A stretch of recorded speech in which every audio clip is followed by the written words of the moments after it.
Well, look at you, standing there with all the smug certainty of a buzzard on a fence post.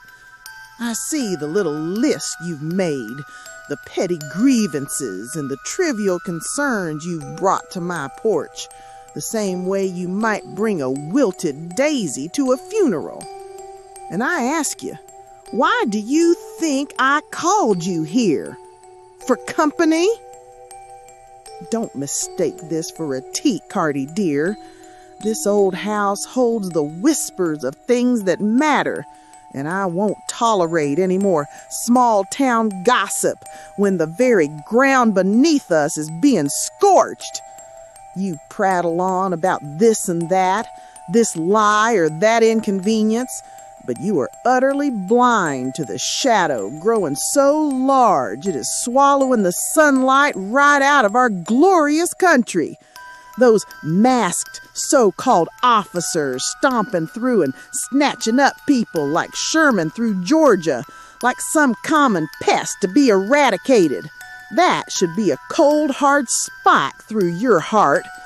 And that Titanic clodplate with his vulgar mouth and mine howling for sedition and the permanent final punishment against a decent representative just because she had the fortitude to remind us of our rights and responsibilities as free-born Americans. I tell you, that is your number one and your number two issue. If those weren't etched in fire upon your mind when you crossed my threshold, then you are a fool, and I suggest you rethink every breath you take.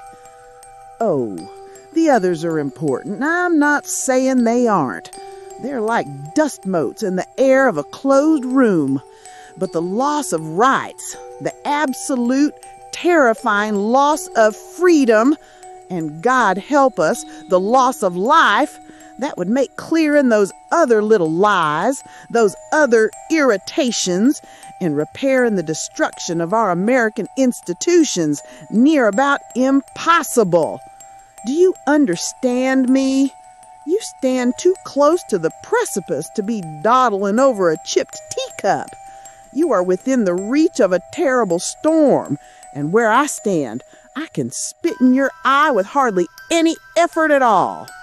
Fix your gaze upon what truly matters, or find yourself swept away like the debris of a forgotten nightmare. Now, what is your answer to that?